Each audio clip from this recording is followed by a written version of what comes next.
Caitlin Clark and them being touted as the next Bird and Magic. Okay. What has been revealed is what we've been talking about for the last couple days about this whole thing since the Time magazine article came out, is that Clarkies were hiding behind WNBA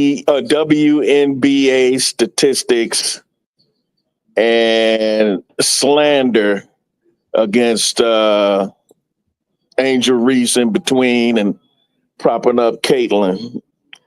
None of this stuff, they always want to deny race. This ain't about race. We just love Caitlin Clark. But what this has revealed with Caitlin Clark's comments is that they were and I said this the other day, they were using Caitlin Clark as a bulwark against a perceived Black supremacy.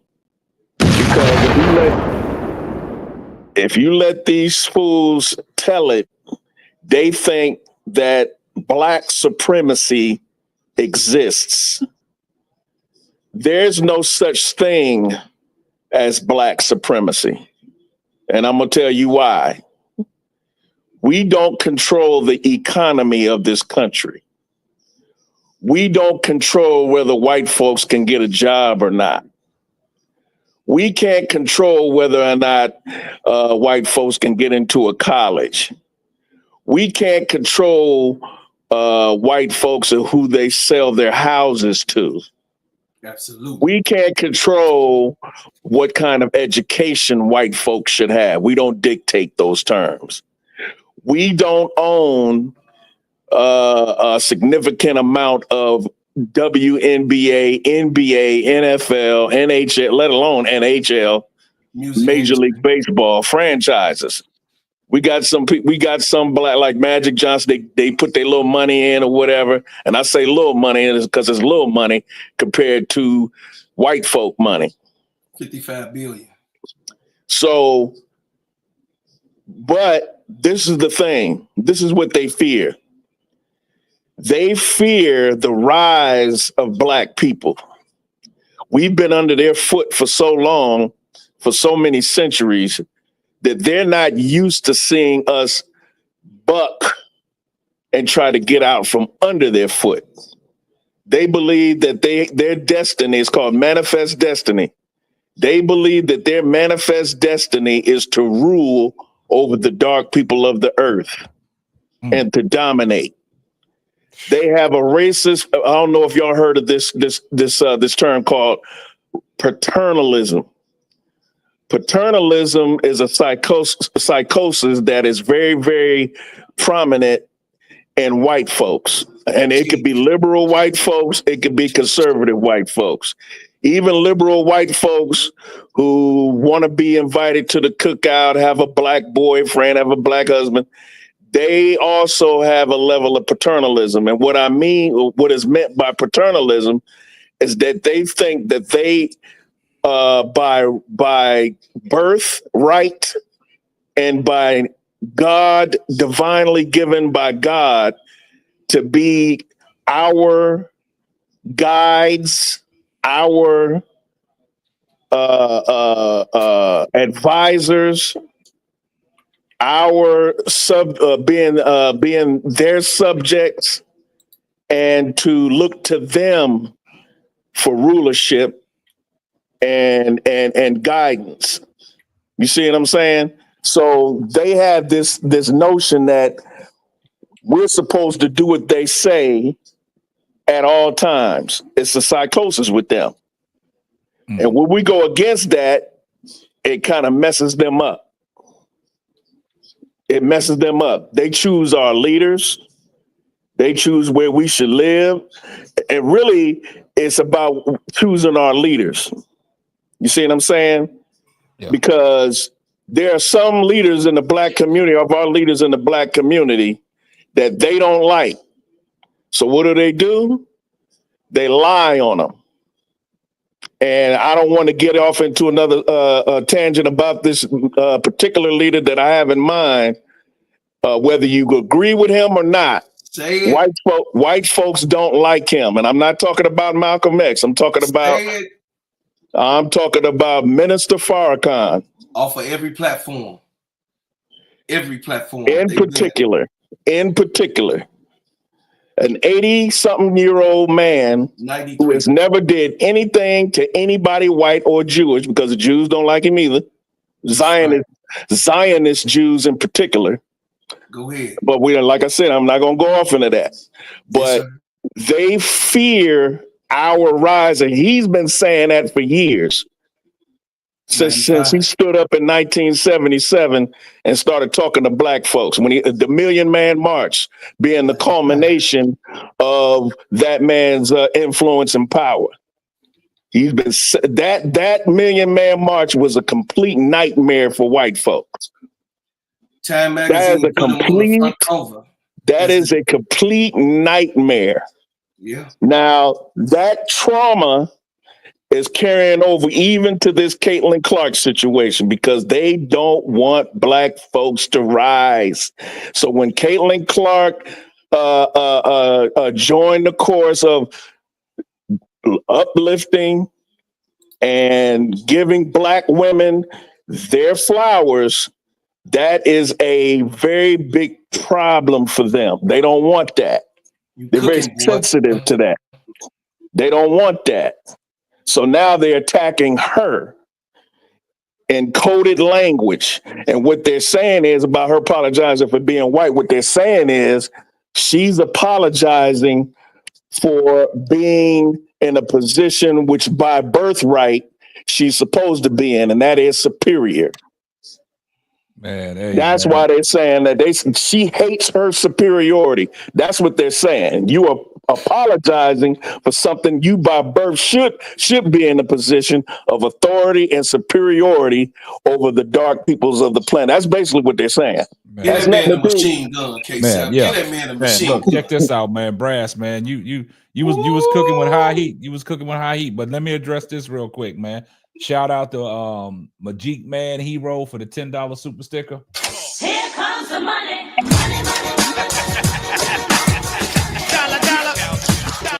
Okay, and for those who just now came in the chat, T. Carmelo, you've been asking me to post that CNN link. Let me go ahead and show you. I'm not going to post the link. I'm going to go ahead and show you exactly the video of what they was talking about so you can get a better understanding. But here it is. Before her were black, helped build. There's nothing controversial about that, and it doesn't need to be. It feels so bland. Yeah, she doesn't like need to bland be and gracious. Why are people attacking her for that? I don't understand. I don't know. I feel like it says more about the people who are getting offended by it than her. I think they're just disappointed that she appears to have been captured by the woke mob. You don't like the and here's the disappointment. It's the white privilege. Let him articulate this, because I want to learn something. I feel a little bad for her, because she's going to learn that it will never be enough. No matter how much of the phrasing, no matter how much of the groveling you do, it will never be enough for the people in that league that hate her guts. Why do you assume they hate her guts? Why do you assume that she is trying to pander? Isn't it also because I hear the language? It's the language of the pandering. Scott, listen, let's get off the internet. So you guys heard that, yeah.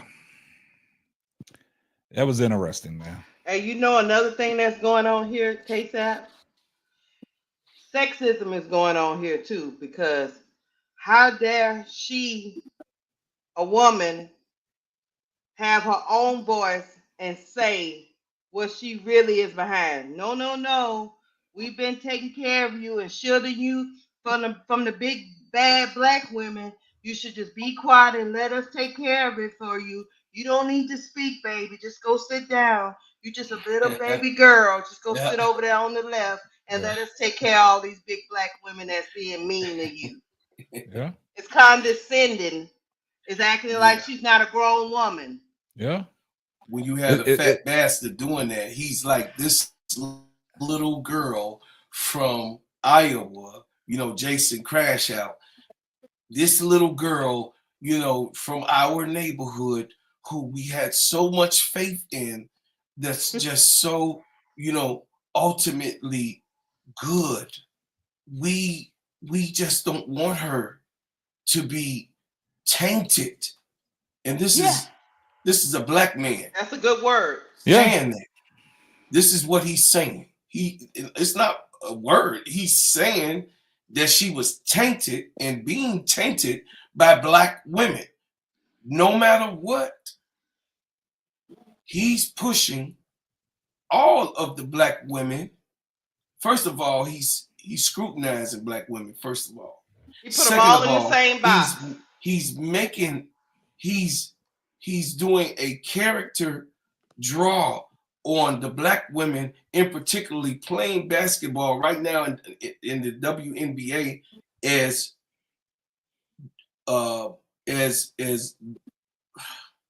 LBGTQ.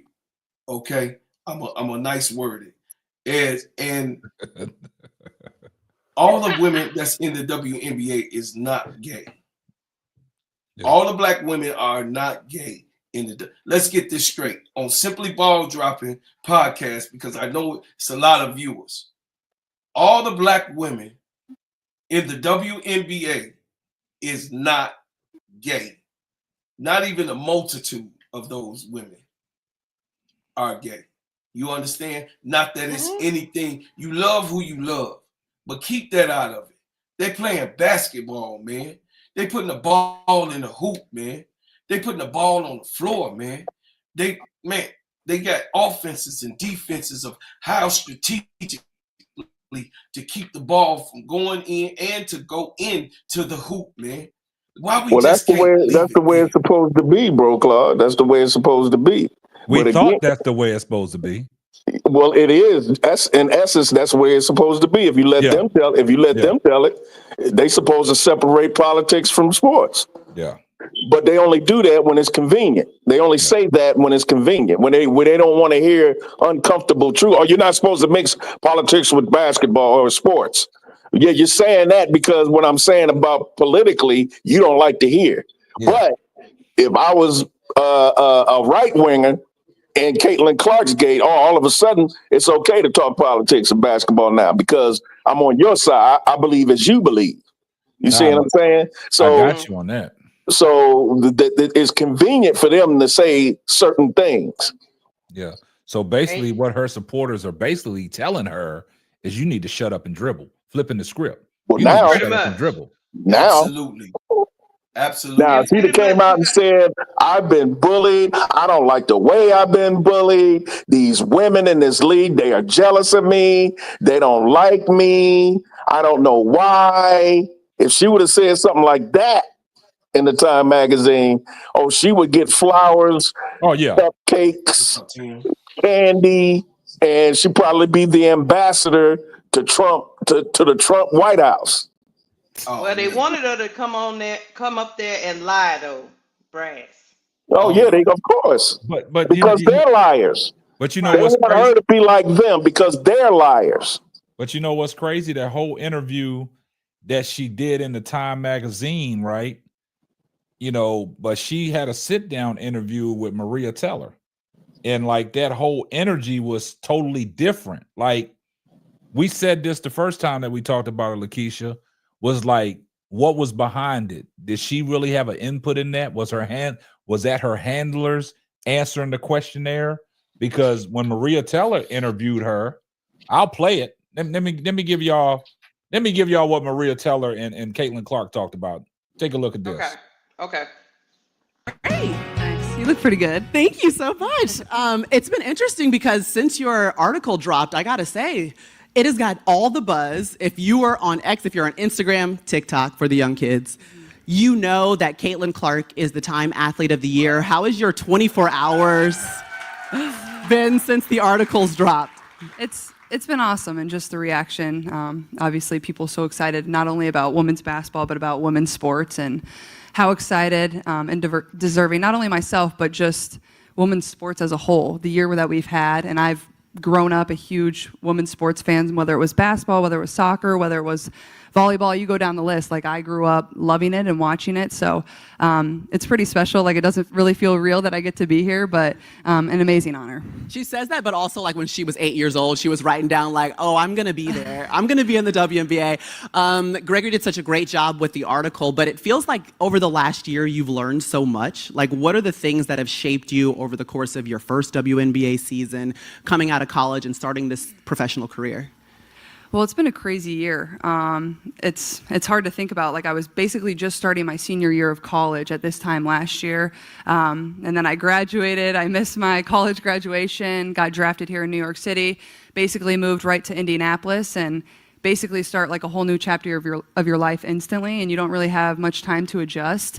But lucky enough, I had a really great support system and family around, and I'm from the Midwest, so didn't take me too long. But this past year has just been amazing, and it's fun to reflect back and think about all the amazing things that I was able to accomplish and the people that I got to do it with. I think that's what's made it so special. Is I've had my family with me the whole time, my friends, amazing teammates, amazing coaches, and it wouldn't be possible without all of them. So just really fortunate. Yeah, Caitlin is like one of the most humble people I know, because like when I tell you she's changed the game, we have the Atlanta Dream is the hometown team in Georgia. They usually play in an arena about 6,000 people. When Caitlin Clark came to town, they moved them to where the Atlanta Hawks play, which is like 20,000 people. It sold out because she was playing there. The number of Indiana Fever fans I saw and young girls and the way they were lighting up, I mean, you have represented something so special for the sport, but you've drawn eyes to a game that you've always grown up loving. What does that mean to you? You know, it's kind of hard for me to wrap my head around because I'm so focused and so competitive, and I love the game. I love playing. I love being in front of the fans. But over the course of probably the last 2.5 years, it's all kind of changed where, you know, it's hard to get a ticket whether we're at home or whether we're on the road. And I don't want to say it's something you get used to because this hasn't been normal for women's sports, but it's becoming normal, and it's becoming what's going to happen for not only women's basketball but every women's sport. It's going to be hard to get a ticket. Claim it. So I think for myself, like, it's special to see those young girls and those young boys that bring signs or are with their mom or dad or are with their friends. Like, that's a memory that they're going to share for forever. I remember my first WNBA game, one of the best memories of my childhood, and I think very influential in wanting to be a professional basketball player, wanting to be a great person, having those people to look up to and want to be like one day. So I just try to embody that every single day, and I feel like I have good perspective on, like, basketball isn't my everything. Like, yeah, I love it, and I get to do it, and it's given me a lot of really great opportunities, but at the same time, you know, win or loss, I feel like I try to be the same person. What would you say? We've also seen like a boom in investment. You know, shout out Lisa, you want to come invest in the WNBA? We got you, girl. We can hook you up. She wants to buy a team. Woo! Yeah, come on through. Come on, girl. And you know what? That right there, man, that I listened to that. It was a 14-minute clip, and I listened to the whole thing. And out of that whole clip, they never got into what, because if you understand how Maria Teller started off the interview, was talking about how has your 24 hours been ever since you dropped the interview. But nowhere in that clip that was provided, they address what sparked the controversy. Just 1 second. Let me get to this, then we'll get back off into it. Hey, shout out to Majik Man Hero for the $5 super chat. Here comes the money.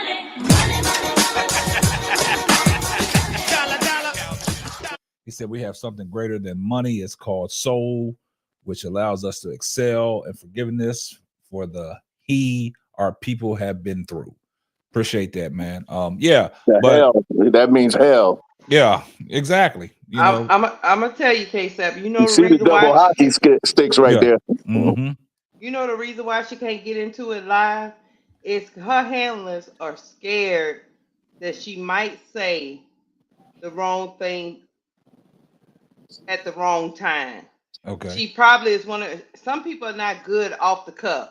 Like, you are good off the cuff, I'm probably off the cuff. I can be good, but some people, they're not good. They start talking and rambling, and it goes down a rabbit hole that. What network was that? Was that interview? Excuse me, Lakeisha. I'm sorry. What network was Maria? Is that NBC?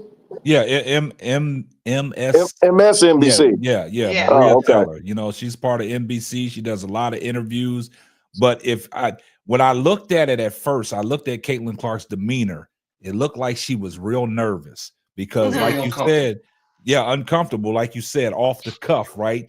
I know they probably sat down and discussed, okay, this is what I'm gonna ask you, but she still seemed like she was a little tense, like she could have been prepared for, okay, is that question gonna come? Is the question gonna come? And like you said, Lakeisha, she didn't want to say the wrong thing at the wrong time, man. And I just look at everybody's demeanor when they're talking, and I just looked at her. She just felt a little bit uncomfortable with that interview. I don't know if that's just her personality or what, because we don't see much of Caitlin Clark coming out speaking, so we don't know what her demeanor is. But from what I took of it, she kind of shadow. Yeah, I was gonna say she's kind of we're so shy. used to Angel KSAP Yeah. that our curve is higher Yeah. because we're so used to her being able to articulate how she's feeling and just coming straight off the dome. She's not like that. Yeah, she's a little shy. Shy girl. She's a shy girl. You know, it Go is ahead, what Boko. it is. What I'm saying is she's a shy girl, but Yeah. the thing is this, y'all. We got to keep the main thing the main thing. What this girl stood for in her interview, she stood for solidarity, but she also stood for righteousness. So, I mean, I'm going to take us back to 1968 with Tommy Smith and John Carlson, right? The first brothers to put them fists up right after the Olympic run, the gold and the silver, right? Then you got Colin Kaepernick taking a knee in the NFL. They always find a reason, politically or Americanized, weaponize what's American when we stand up for ourselves or someone that talks out for us, just to get our kudos, just for us to get our just due. We're not asking for anything extra because they never gave us anything extra anyway.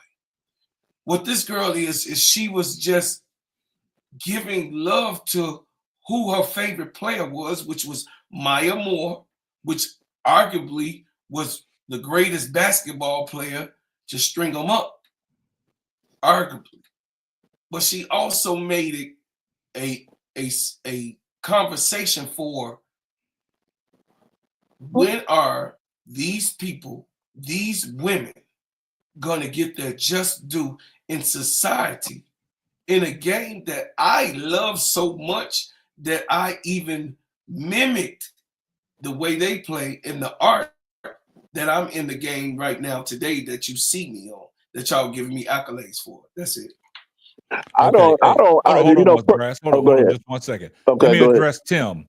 Tim, what I stated was the 14-minute clip that Time Magazine put up there, it didn't focus on the comments that Megyn Kelly said.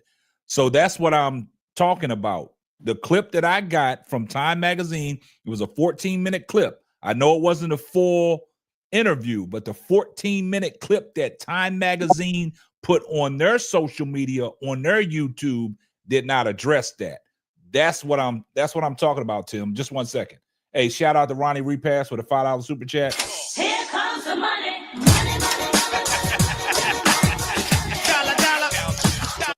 Yes, that wasn't the full interview. She responded to Megyn Kelly's comment. But if you go on YouTube right now and go into Time and you look at the interview with her and Maria Teller, it was 14 minutes. That did not address that. That's all I'm saying, guys. All right, go ahead, Brass. Yeah, what I was going to say is I really don't care if mainstream media, white folks acknowledge our black women. They don't never acknowledge black folks. God in the end is going to give us what we deserve as a people from the hell that we caught in this country. I'm looking to God to prop us up. I'm not looking to white folks to prop us up. I don't care about what they do. Now when you talk about woke, as you so brilliantly broke down, Sister Keisha, that's exactly what woke means with us. It means aware of what's going on as it relates to how we're treated and how we're looked at in this society. not being asleep, walking around thinking one thing, but yet another thing is happening. I think what's the brother's name who wrote the song "Stay Woke"? Stay woke. Yeah, that's what that means, and it goes across the board. It's not only politically, but stay woke as a person who is dating a woman or a woman dating a man. Stay woke. You never know what's going on with these Negroes out here that you date. Right. Be aware of the sign. Be aware of the signs of him being a down low or he cheating on you. There you go. You feel me? Stay woke. Stay alert. It means Now stay that alert. Now that it changes into some kind of ideology. Yeah. That Well, it's been weaponized against us to make it seem like we're paranoid, insane, or psychotically suspicious of everything that goes on. Well, like we call everything racism. Macy Gray. Yeah, Macy Gray. It was they Macy got Gray. Childish Gambino. Childish Gambino, yeah. Hold on, just 1 second. Let me address this. Shout out to Sportsway with Dre Day podcast for the $10 super sticker. Here comes the money. Appreciate the support, my brother. All right, go ahead, Brass. Okay, and one thing I want to emphasize with us, as far as staying woke, I want us to focus on the reaction to Caitlin Clark, not Caitlin Clark herself. I'm not, I'm past the point of when white folks say something good about us, that all of a sudden they can come to my cookout. I'm past that. I'm not to say that she's insincere, sincere. I don't know. Time will tell. Actions will tell. What she says out of her mouth, that's all well and good. But I want to see her actions. I don't care. What she said was quote unquote powerful. I get it. And it's getting a reaction and it's exposing for who they really are, the Clarkies. Yeah. That's the good. That's what I want us to focus on. Yeah. The reaction, not giving Caitlin her flowers and throwing roses at her feet. I'm not going to do that. I'm not worshiping her. I'm not saying y'all are, but I'm saying in general. Absolutely. You see what I'm saying? I want us to focus on the reaction and how we react to the reaction. Yeah, that was the point of it. That was the point. Like I said, when I came on here and Lakeisha sent it to me, and she was talking about CNN picked it up because of how the Clarkies are reacting to what she said. They crashing out. Mm-hmm. They like Pookie right now. They they want that pipe right now. You know what I'm saying? So right.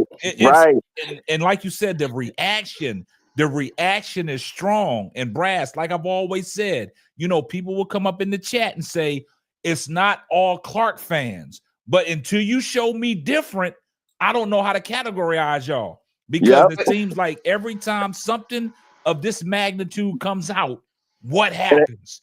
And it ain't just the white Clarkies, because there's some Negro Clarkies out there too. Oh yeah. Hey, So Jennings, that guy Jennings is a regular pundit on CNN, and he's crashing out on national TV. Oh yeah, on national TV. Exactly. So is just he like is he one of them bots, or is he a real fan that's crashing out? Man, Keisha, we don't know, because if we say that he is one of y'all, then all Clark fans are not equal. Until y'all show me different right now, I gotta stay that all Clark fans are this way. Yeah, I don't know how to distinguish them, because at first y'all told me it was the crazy racist people online that's hiding behind the laptop, behind the computer, right? Yeah, keyboard holder. This person ain't hiding behind no computer. This person was on national TV, crashing out. Crashing out. Go ahead, Brooklyn. So what we have here is that our great fighter, Muhammad Ali, in one of his interviews, and he was talking about how do you know the difference between a good snake and a bad snake. He said, hell. Yeah, poisonous snake versus a non-poisonous snake. Yeah. So a snake, to him, when he see 1,000 snakes coming, he gonna shut the door. Because guess what? He don't have time to say, oh, that's a good snake, and that's a good snake, and that's a good snake, because they all moving towards you in the same direction. So therefore, we can't sit here and say, oh, he's a good club. You know what I mean? People like Wody Mack, he's a Caitlin Clark fan, right? But Wody Mack keeps it real on this panel, on this show, on how he articulates the way that he like it, his fandom, and the way that he can express himself. You know what I mean? Well, I like people that comes up to say what they feel, but also to also give us a real picture of the way they think or they're looking at this in particular person, you know, and player. I can sit there in a barbershop with them. I can sit there and have a good dialogue, because not that you're wrong, your opinion is your opinion. And if you have an opinion about something, okay, that's fine, that's your opinion. But that don't mean it has to be everyone else's opinion. Be open enough to have your opinion, and then if you're open enough to have your own opinion, be open enough to have someone else give you their opinion, so that we can also give each other food, so that we can take, you know what I mean, whatever we're talking about to the next level.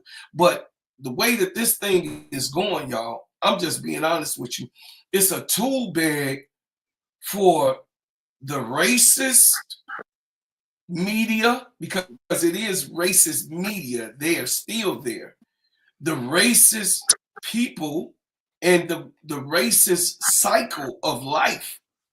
This is the opportunity that has been crushed by them trying to drive this girl home down that line. Because Megyn Kelly said, if she would have just only been quiet and just been neutral. What do you mean, Megyn? What, she shut up and dribble, Megyn? That's what you mean, Megyn? If she would have just kept quiet and rolled it out and let people like you, who have been dropped from several different, you know what I mean, situations in your life, because you are a racist, Megyn Kelly, because you really are driving Miss Daisy, Megyn Kelly. So the thing is, man, at the bottom of the day, man, we have to look at this thing what it is. It's a basketball game that's being played by women. And now, because it's dominated by Black women, it's looked at chicken, watermelon, and basketball shooting. Y'all heard about that. Y'all know that. I mean, my old schoolers. Give them a basketball, chicken, and watermelon, they satisfied the whole day. You know what I mean? This is what they want us to do as Black people. And LeBron was told to shut up and dribble. Don't give me your political thoughts. We don't want to hear what you think about such and such and so and so. So I'm just saying, man, I'm with you, Brian, and how you just broke that down, man. That was just so good, and the people needed to hear you, Brass, and what you were saying. I think Sister Lakeisha, you also give so much exposure from a sister's point of view. And K-Sap, my question is to you, is where do we take our media outlet from here? I mean, that's a good question, man, because, you know, like I've said, ever since I've been doing this, man, I want to be one of the ones that, you know, call a spade a spade. Mm-hmm. Don't dance around nothing. If somebody asks me a question, I'm going to give you my honest opinion. I'm not going to sugarcoat nothing. I'm going to be fair. And like I told you guys, for all y'all's opinions are valid. I can't change your opinion. I give you that space to, you know, get your opinions off. But as part of the media in this YouTube social media space, in the YouTube media, I want to be one of them that people can actually genuinely come over here and say, this panel in KSAP, they keep it 100%. And they talk stuff that people really don't want to hear. because like I told you last night, Lakeisha, what we do over here, we create content. We not TMZ, right? We giving you actual factuals. We have different perspectives from different people that come up on the panel, like as such as a Bro Claude. He gonna give you a history lesson. So for people that want to hear what went on back in the days and not abreast to that, Bro Claude gonna break it down to you. Just like brass tacks. I didn't know he could get that deep. And that there was always a saying when I was in school, when people used to talk to me, I would used to say, hey, I'm not shallow, so if you can swim, let's go deep. And, you know, people didn't understand that. They didn't understand that how I could get deep and cultivated into a lot of conversations. And they'd be like, Dag, I didn't know that about that guy. So every time somebody comes up on the panel and gives them actual factuals, I just think that's a representation of myself displaying off into my panel. And I want that to move through the YouTube media space. Like Zoe always say, I'm one of them ones. I think my podcast is one of them ones. You know what I'm saying? Because we don't sugarcoat nothing. Like I got people that come up on this panel that can articulate themselves well, they can express themselves well, and they can get their point across where everybody can understand it. And like I said about Brass tonight, I'm like, damn, he took me down a road that a lot of people needed to hear. You know what I'm saying? And I appreciate that. And just like Sister Lakeisha, as a woman, when I first met her, I asked her, damn, how did you get the knowledge about the sports and stuff? She told me how she got it. But as long as she's been on this panel, she has brought a different aspect to what we're doing over here. Every lady that steps up on here has brought a different aspect. Just like Brooklyn, he brings a different aspect. When Wody Mack, you touched on Wody Mack, brings a different aspect. When Zoe comes up on here, he keeps it real, brings a different aspect. But as far as your question with the media, I want my podcast to be the voice of this YouTube media space when it comes to deep conversations like this that people don't want to talk about because all they do is produce hate videos. We keep it professional over here where we just don't talk sports. We can break the sports down, but when a curveball comes our way, we know how to hit that out the park as well. Absolutely. So it's like when we talking stuff like this, like who would produce a show talking about the backlash that Caitlin Clark is getting, but diving in it deep the way we diving into it? Nobody. Good question. And they only mad because she's trying to stop them from using her name to perpetuate hate against other players in her league. Man, That's say the that only one more. reason Say why. that one more time, Keisha. You got to say it louder. They're only mad because she's trying to stop them from using her name to perpetuate hate against other players in her league that she participates in. There you go. That's what they're mad about. And K-Sap, going back to that interview with Maria Taylor, it's something that she said that we that's very, very interesting. We should think about, or rather, what Caitlin responding to her question said. Caitlin said that when she goes to these arenas and see all these little girls wearing her jersey, it's a surreal feeling. I wonder how many of those little girls saw that Time magazine article. I wonder how many of those little girls, white girls in particular, responded to when she said about white privilege. Because even though they may not, a lot of them may be too young to really grasp or to understand it, the seed is dropped. Yeah. Okay, when you drop a seed in the soil, it's not going to look like a big ear of corn just yet, but it's there. That's right.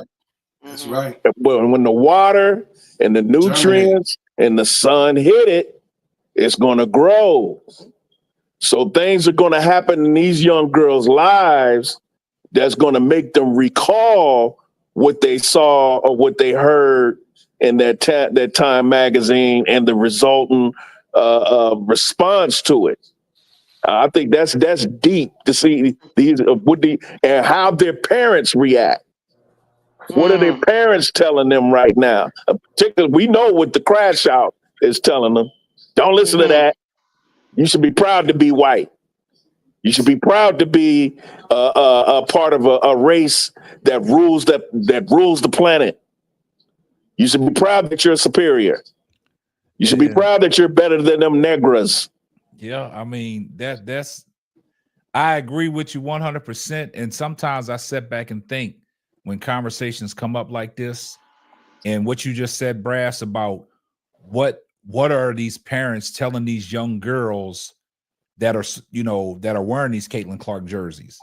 You know what I'm saying? And I would love to be a fly on the wall in their homes to see what kind of conversations are being had. Preach. You know what I'm saying? So in this case, what you said, it's huge, because like you said, Caitlin responded like, showing up to these games, seeing these young women in my jersey, that makes her feel all mushy inside. But like you said, now do these young girls, like you said, they might not be old enough to understand what's really going on right now. But like you said, that seed is out there. So as you get older, this stuff is going to be there. It's not going to go away. The same person that you representing, you didn't know that this was going on because you was too young to understand what was going on. And I'll take it a step further. When, you know, Skip was talking about Russell Westbrook and the way he used to go and tell, like, hey, my name is Russell Westbrook. My kids are old enough to know what's going on, because when they go to school and people making fun of, hey, Westbrook, you know, that's hurting them children. Right. You see what I'm saying? So when you're dealing with something like this, it has a ripple down effect. And this is what happened when Caitlin Clark made her statements. It's a ripple down effect, because it's basically like we've said right now, they telling us to shut up and dribble. They telling her to shut up and dribble.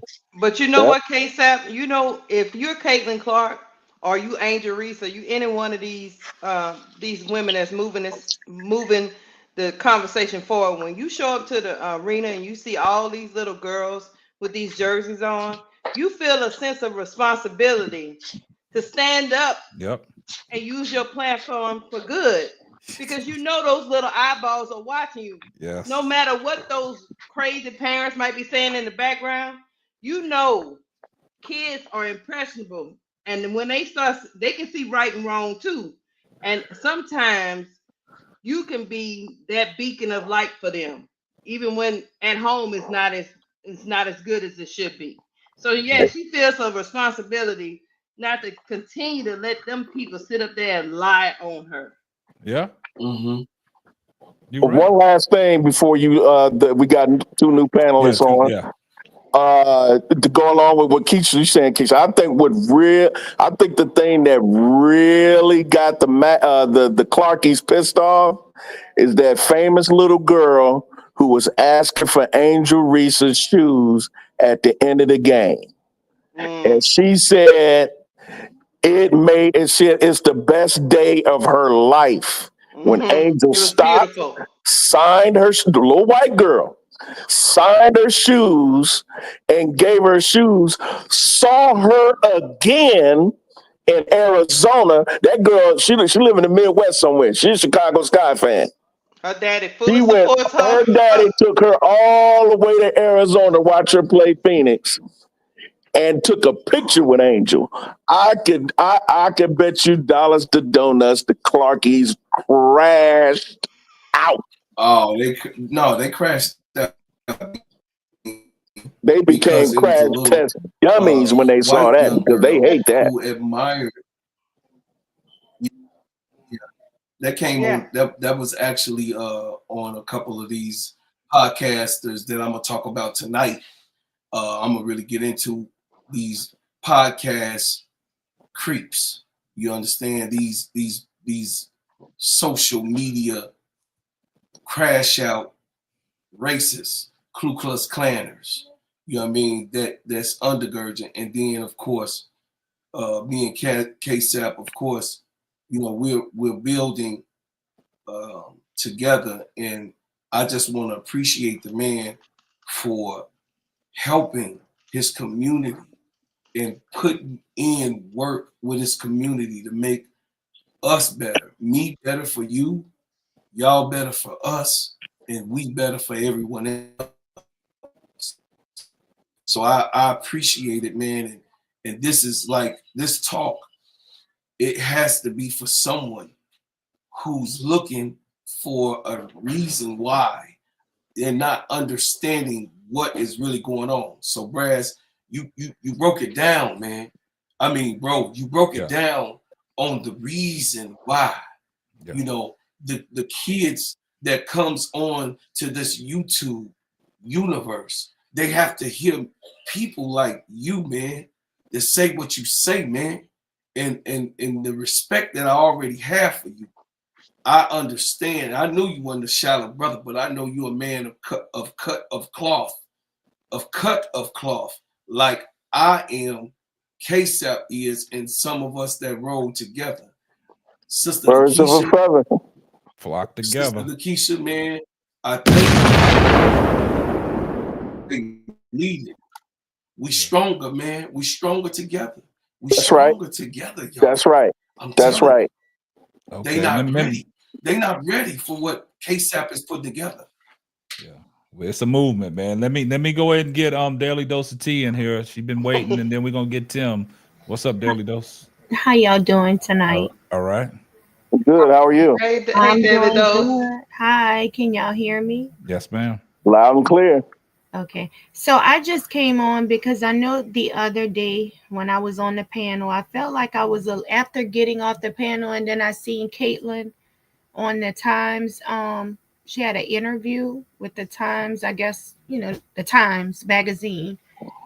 I felt a little sorry for her. And when I think I posted it in KSAP's, I think he had a video and I posted that. And a lot of people probably thought I was coming for Caitlin Clark, but at that point I really felt sorry for her, because we have to understand that this girl is a young lady, and she's, Angel Reese is dealing with a lot of backlash and hate, but you got to think about it. She's dealing with the same thing, and like I said, we don't know where her mental state is dealing with, people hating on her also. So I came in support of Caitlin tonight because I really feel sorry for her.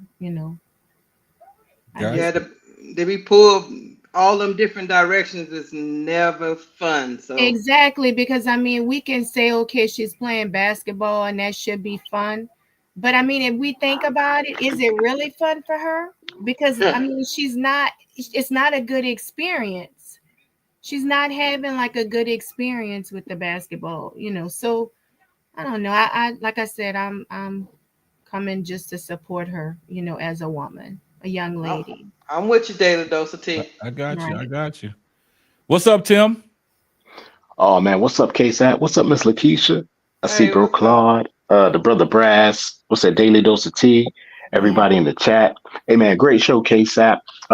Listen, man, what it is it's showing all the fake Caitlin Clark fans that are crashing out. Cause like it's a lot of Caitlin Clark fans, man. We ain't crashing. We like, yo, she did what she had to do, and she's answers questions.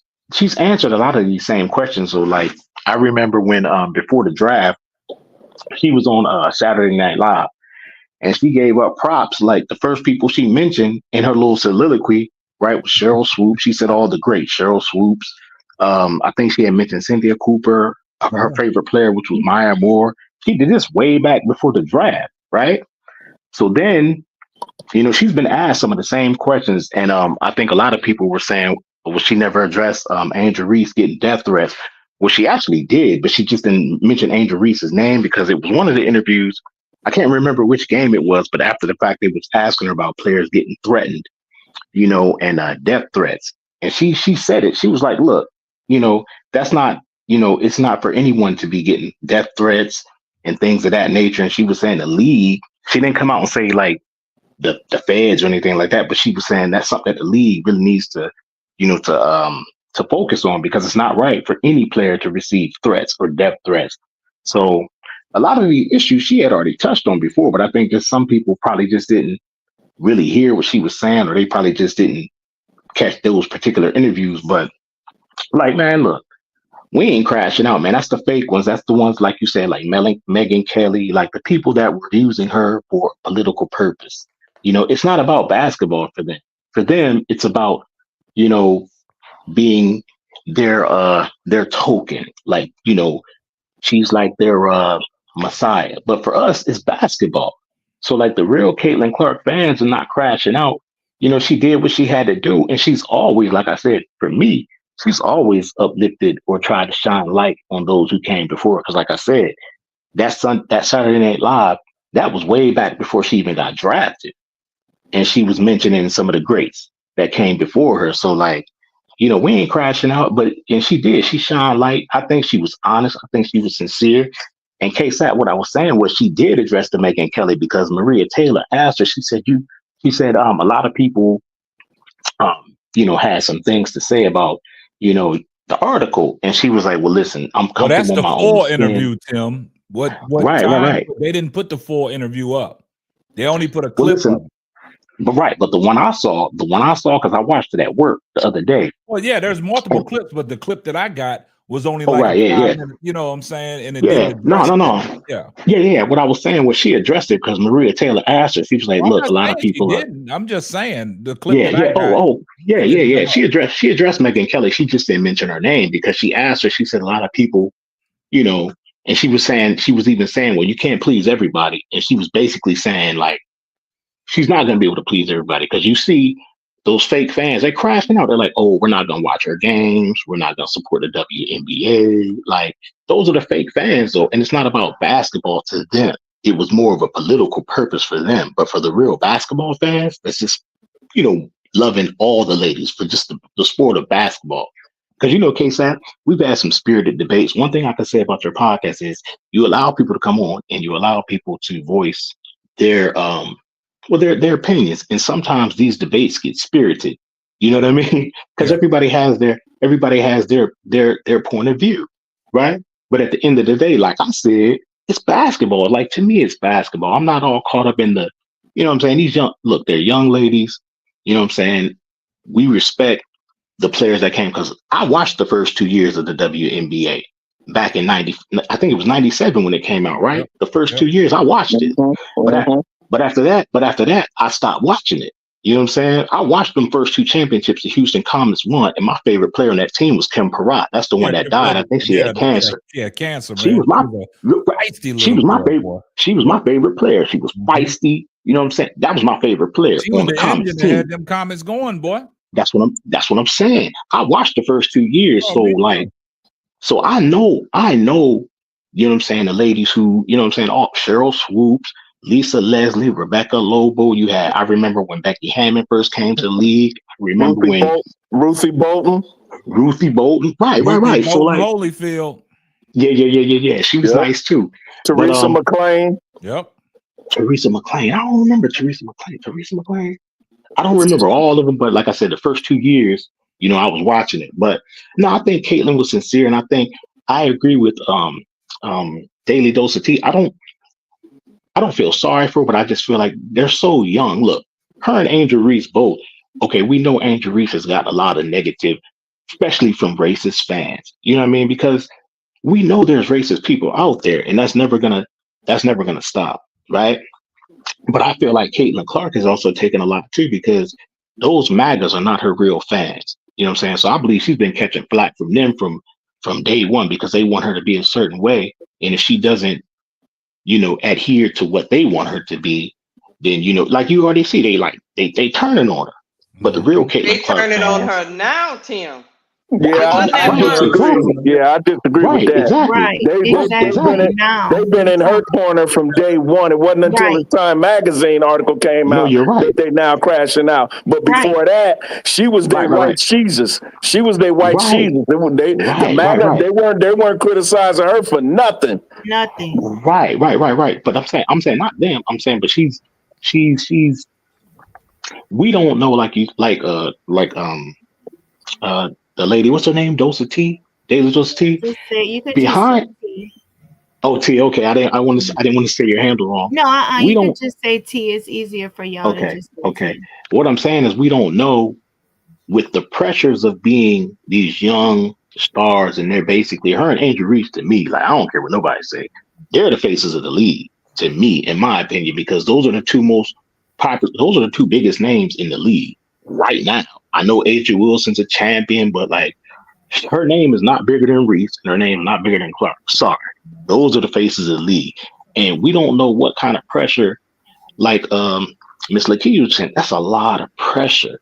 That's a lot of pressure, and she's getting pulled in so many different directions. Because on one hand, one thing I will say that is kind of unfair for her is this: some people are like, oh well, you know, it's good that she was shining a light. But then there's other people like, oh no, it's fake. She ain't genuine. So it's like she can't win. So in that aspect, I feel bad for her because it's like people want her to speak up and use her platform, but then when she does use her platform, she gets grilled for that too. Oh, she's not sincere. She ain't real. But But it's that's why like I she's said. getting But that's pulled. why I said earlier, don't focus on her personally. Focus on what she said and the resultant response. Because if we, Right. because for me, I'm not swayed either way. I don't know if she's sincere or not. I don't care. Her actions down the road will prove that if that was sincere from now on. But let me say this real quick. The pressure that Caitlyn is under is to lead the Indiana Fever to a championship. That's her pressure as a young player. All the other stuff didn't come along until she had this article release. The response to what she said. Angel Reese's pressure is not only to win, but to not miss layups, to not miss bunnies, to not rebound her own rebounds, her own misses. Reese's pressure is getting death threats. She's been getting that since LSU, ever since she beat Caitlin Clark's team at Iowa. She's been receiving death threats. Not Caitlin Clark. She ain't been receiving no death threats. Right. She's been getting praise. The only thing that they and when Indiana lost in the playoffs, they didn't blame Caitlin Clark. They blame Aaliyah Boston. They blame Kelsey Mitchell. They blame Nalissa Smith. The coach. They LSU had blame to the get coach.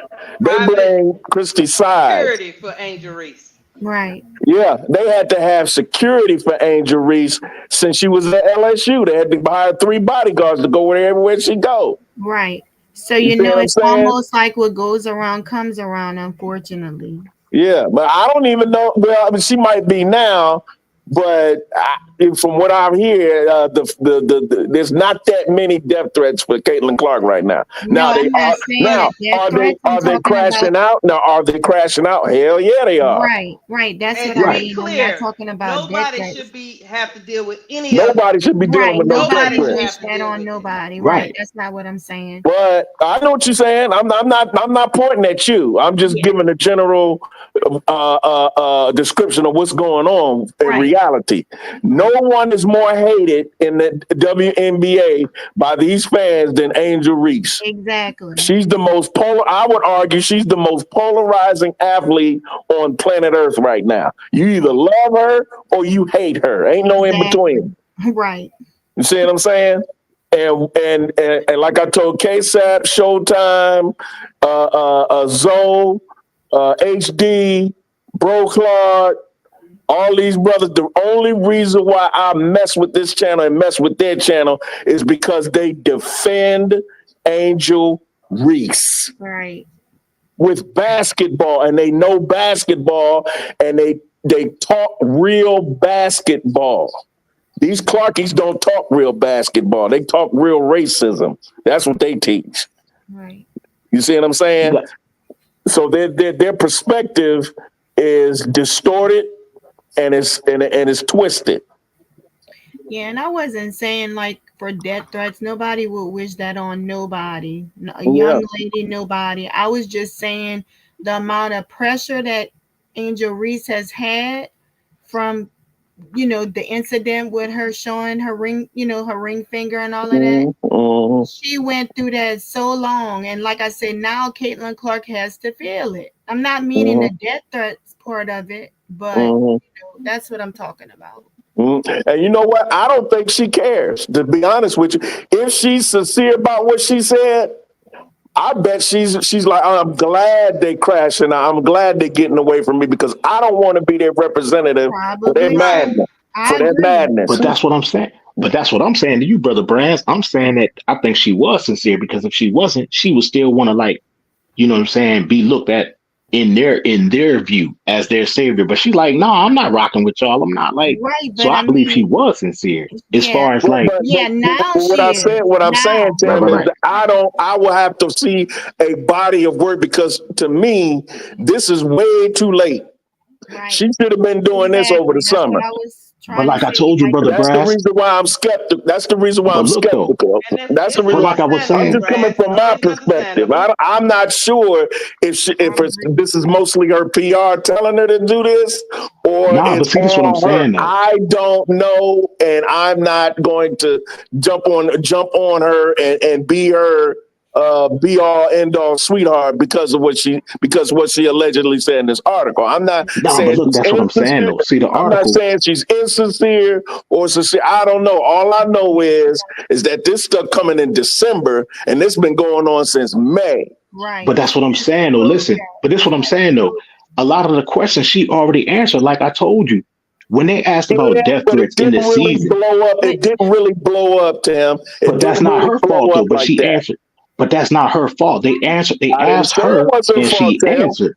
I didn't So say it it's was not her up to fault. her. For instance, okay, Right. what was her response when she went on a boat trip and she had her white teammates with her, but Aaliyah Boston wasn't there. Kelsey Mitchell wasn't there. And when they invited her to a party, she didn't go. So I mean, so there's some things to read into that we could go either way. For every comment that you could point out that she said, I could point those things out, and that's And what I'm saying. I would say this, Brass. Hold on for you. Yeah, but Okay, Just like go ahead, Mr. P. Caitlin Clark's boyfriend liking racist tweets against tweets, Angel. Some right. things we just can't. I mean, you right Exactly. there with this man. I mean, Right. something. All I'm saying is gonna look suspect until she get her body to work with it because she could have came out then and said no because it was a big story about him liking those tweets. She Right. didn't say anything. And she didn't say And nothing. saying stuff about Angel Reese, I think, huh? Didn't he? Yeah, Yeah, Ugly yeah. comments she was about the her. main. Very She was the critical. main. She was Very. the main target. Right. Yes. So, like I And it's say, hard. And it's hard remember to when this deny first case that. out? When this Go ahead, first Keisha. broke, this is what I said. I said I'm just gonna give her grace. I'm a clear the slate Yeah, that's for the Yep, what. last 2 years, and That's we're what yep, I'm gonna go saying. from here. yep. That's And what that's I what I'm was Yeah, my saying. thing saying, is, Keisha. It's not. I mean, I still feel the way I felt the other day. I just, of course, she's a young lady, so I have to, give her some grace, on that aspect. But I'm like, look, I'm just gonna clean, like you said, clean the slate, and I'm gonna give her a chance. But she has to prove it. Mm-hmm. Yeah, yeah, and that's my all thing I'm is, saying. yeah, my thing was we were just specifically talking about the things that happened within the WNBA season as far as basketball, like all the other stuff on the outside. I don't really know about all the other stuff on the outside, but I'm talking about it as far as the basketball, the questions that was asked about the death threats, the questions that were asked about I feel the you. players that had paved the way. She answered a lot of those questions during the season. It's just a lot of people probably didn't hear, or like Brother Brad says, they didn't blow it up. But when they asked her about death threats, she answered that in the middle of the season. She was like, look, nobody deserves to get death threats. She just didn't name Angel Reese, but they asked her the question. They said, what do you feel about players getting death threats? And what do you feel about players? And she answered the question. But a lot of people, I don't know, for whatever reason, they're like, oh, she didn't answer this question. She didn't answer this. Well, why she wait till the magazine? She been answered these same questions. They've been asking her the same questions all season, and she been answering them. But it's just Tim, now this time. Tim, Go the ahead, Miss reason why Lakeisha. they Yeah. crashing out is because she used the word that they have weaponized. Oh no, She I used agree the with you, word Mr. P. white privilege, so White now they privilege, yeah. crashing out. Hey, Miss Yeah. Lakeisha, I agree with you. That's I'm why I glad be they blowing crashing up. out. No, but I'm glad they crashing out because, like I said, those are not real Caitlin Clark fans. But I'm talking I about as agree. far as the questions. I'm saying as far as the people who were saying, why didn't she answer these questions during the season? A lot of these questions she did address during the season. That's what I'm saying. I'm just saying for whatever reason it didn't get blown up. Like they asked her about death threats in the season, and she answered the question. She See, answered it. She said, see, for me, let me give you my perspective, brother Tim. "Yeah, Those few little couple questions here and there that she answered, that's not enough for me as a black man who's been through hell in America for 400 years and have dealt with tons and tons of white supremacists and white supremacy going on with my people. Couple of comments here and there to keep people up off of you. That I'm not saying that was her motive. I'm not saying, like, again, I'm not saying she's insincere or sincere, but I'm not jumping on a couple of questions here and there. I want Brother more because Brass." let me finish, brother. Let me finish. For instance, with all these boy, they almost made me say the word to get K-Sap's thing because I'm getting pissed. The things that they were saying about Angel Reese's game and what she did off the court, I think out of respect for her as a competitor, as a basketball player, that she should have came out and dived on them about what they said. If you are the Larry Bird to her being Magic Johnson, because I'll tell you one thing about Larry Bird. Larry Bird defended Magic. He did. He defended Magic too, especially after they got to know each other. He and Angel and Caitlin been going at it since high school.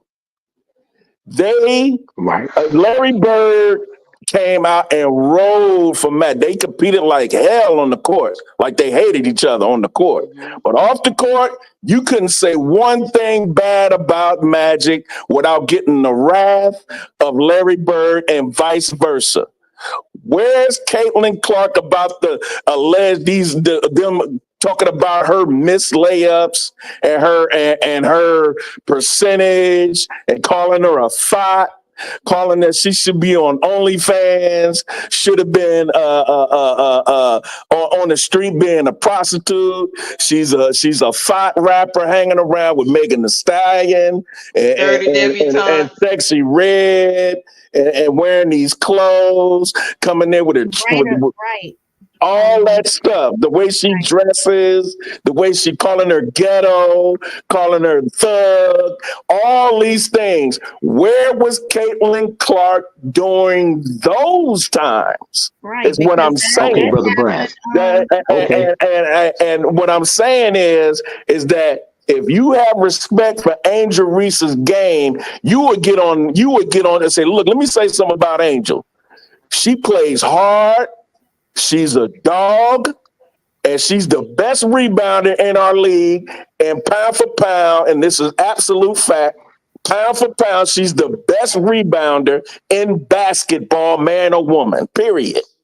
Okay, I'm glad you said that, Brother Brass. Now, first of all, Caitlin has spoke about Andrew Reese in some of her interviews, and she's always complimented her game. Bro, you still and not she's understanding what complimented I'm her. saying. You still not understanding what I'm saying. Her response should be as loud, if not more loud, than the criticism. I don't want to hear about here and there, this time and that 2 seconds. But hold up, 3 Brother seconds, Brass, hold up. 4, 5 Well, seconds. hold up. You're talking about what fans, I want to but you're hear. talking, I but you want to want her hear to. if Caitlin Clark is sincere. One at a time. If Caitlin Clark is sincere, I want to hear it all the time. Every time she's just like they talk about her all the time. I need to hear her defend Angel all the time. Then I'll be like, okay, she's sincere for real. Well, Okay, but Brother Brass, I know 100% she's because hold as on, wait a black minute. folks, we give white folks too many passes for doing little, getting crumbs off the table. I But don't hold want up. crumbs. I don't want crumbs off the table. I want the whole steak. I want all the potatoes. I want the salad. I want the drink. I want the soda. I want the juice. I want the water. I want everything on the table. I don't want no crumbs here and there. Oh, Angels that no. You defend Angel louder than they are criticizing her. Then I know you should do, but that's just me. All right, go Okay, ahead. so Go ahead, I'm Tim. with you. yeah, but hold on, but this is what I'm saying. I'm kind of confused because you want Caitlyn to defend her on every occasion, right? But you can only if a person asks you a question, if the reporter asks you a question about a certain player, then you speak about that player. But no player in the league is gonna. That's just like people talk about Caitlyn. She gets stripped a lot, and she had a lot of turnovers, right? People say she looked like a dude. I didn't see Angel Reese like, no, Caitlyn don't look like a dude. No, her game, she don't get stripped a lot. And I Nobody's don't gonna see, do and I that. don't see Nobody's Caitlyn gonna do defending her that. saying that she ain't a Hold on, thought. Brass. Right. I don't see Let nobody Tim go. saying she ain't a thought. Hold up, Brass. Let But Tim wait a go. minute. But Brass, but the people that are calling Angel Reese thoughts, those are just trolls and some racist fans, right? That's just like people say things about all the players or just an example. Like I said, certain people, right? And we know Caitlin Clark was a turnover machine, right? She was getting stripped a lot. It's not for Angel Reese to say, yo, no, Caitlin, no, she got handled. She was getting stripped. Angel Reese was missing shots. It's not for Caitlin to say, oh, yo, she knows Angel Reese is a beast. When they played Chicago every time after the game, if the reporter asked a question about Angel Reese, Caitlin was like, look, yo, she's a baller. You know what I'm saying? But it's like you're not gonna say anything unless you're asked a question. Just like Angel Reese, she don't just speak about Caitlyn. She'll speak about Caitlyn when she's asked a question about Caitlyn, and vice versa. When Caitlyn's asked a question about Angel, she'll answer it, and it's never disrespectful. They both respect each other. Each time they're each asked about each other, they give each other high praise. That's So true. I That's don't. true. Right. So I don't really understand what you're saying because when she's asked a question about Angel, she's always given her respect. But she doesn't just come out just without you asking a question and speak about Angel. But if you ask her a question about Angel, she's always putting her on a you know what I'm saying? She's always bigging her up. So Yeah. like that's what I don't so I don't Hold understand on, what you're guys. saying because like Hold on for 1 second. I got all y'all's points, but look, we got somebody new to the panel. I want to get his perspective. We got Professor Golden. What's up? You here? Professor Golden. Yeah, how you doing? How's everybody doing tonight? All right, Hey, good, man. Professor. Appreciate you coming up. Yeah, I appreciate you guys giving this opportunity. Listen to the banter going back, and I was listening to you guys the other day. I'm sorry I missed a clip because I had a student call me, but there's a lot that I want to unpackage here, and if you don't mind going back when they first start, and I'm gonna use the word hype. They started hyping Caitlin Clark 5 years ago. Okay. I don't know if you guys remember this. It was her and Paige Beckers. And Paige Beckers won the Player of the Year in college. Then she came out and gave praise to Black women. And all of a sudden, she wasn't the girl anymore. Then all of a sudden, it's this hype towards Caitlin Clark. And if you really look at her game, she's a defensive liability. And when she takes 3-point shots, she has to go to her left to get her shot off. When she goes to the basket, she has to push off with her left arm to get her shot off. If I'm wrong, you guys let me know. No, it's your floor. Go ahead. Okay, now I heard nobody, and all these people have podcasts, when they had the All-Star game in Phoenix this year, because I'm in Arizona. How come she didn't join the 3-point shooting contest? That's what I thought, crickets. What was the panel discussion for the 3-point shooting contest? Is she known for the 3-point logo 3? Yeah. Yeah, she is. Now, these same people were talking about she should be on the Olympic team. Is that right? Right. Correct. Okay. Correct. Now she said she was tired. She did. Is that right? Okay. That's right. Am I right? Yeah, you're right. Yeah. Keep cooking. Yeah. Keep going. You Okay, cooking. so where was the panel discussion on that? That's crickets. Come on, give me the crickets. Thank you.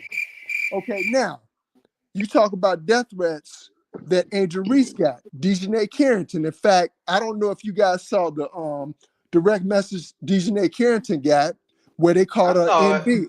Yeah. And they called her NB. And I don't speak the language, but I think you know what the initials stand for. Yeah. Okay. Do you remember the death threats that Raven Johnson from the South Carolina Gamecocks got? And I how remember. Caitlin Clark publicly disrespected her during the Final Four, and how that whole team treated South Carolina. Yep. And LSU said, okay, we saw that because Angel Reese was going to go to South Carolina. Yes. If you remember, am I right or wrong? You're right. You're right. Okay. It's your floor. Keep going. That's right. But I want to make sure I got the facts. No, you got the facts. You got the facts. Okay. And so they took that personal. See what I'm saying?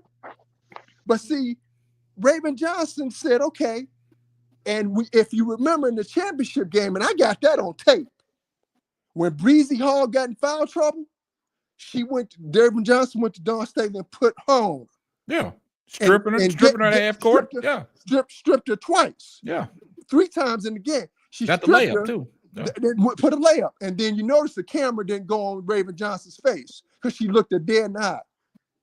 That game was over with at that moment. So let's come up with what's going on right now with this Time Magazine article. And I think the sister that's in here now, she was saying, okay, what was her motivation? Okay. And her coming out with this, okay, how long is it going to take for the death threats to start? 24 hours, 48 hours? Already coming. Already coming. See, this country doesn't want to have this conversation that we're having.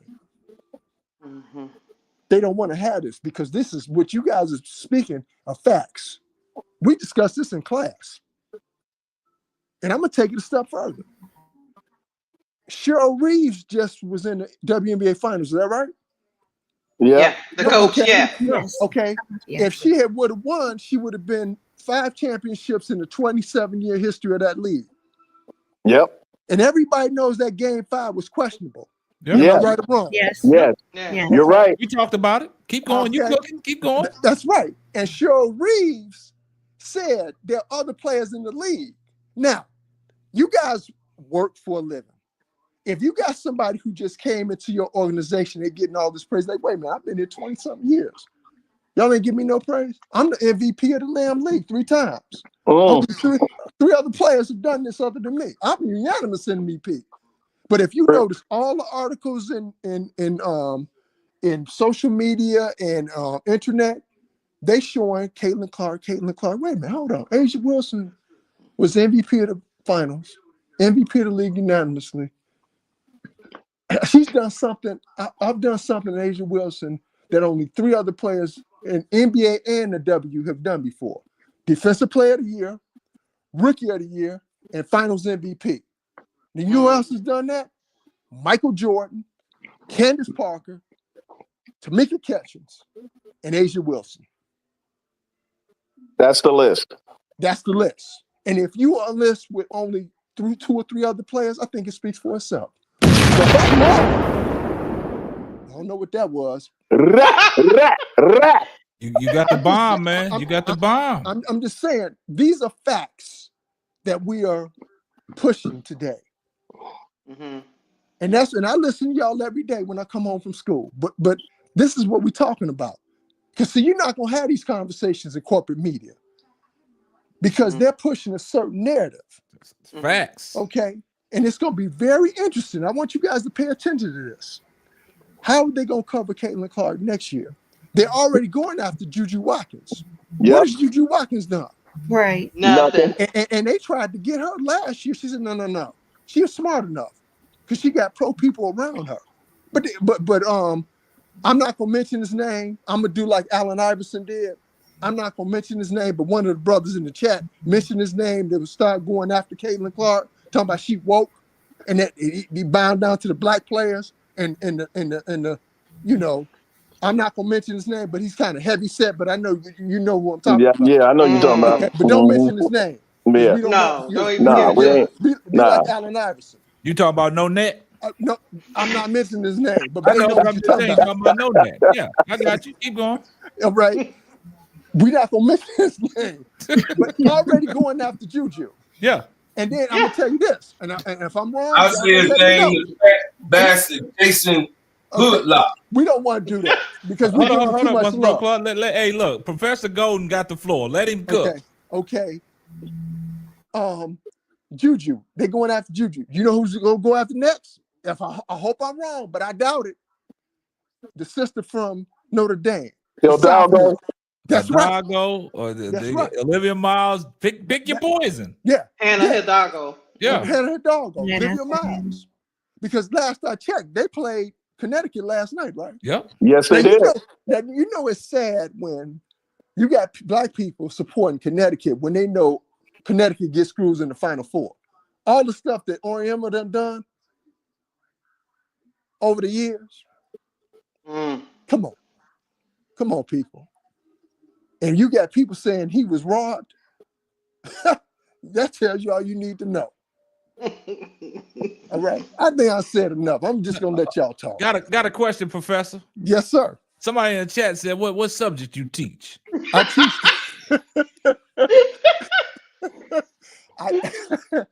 I used to teach a sports class, but I teach introduction to sociology, and I teach African American studies, and I teach sociology of race and sociology of gender.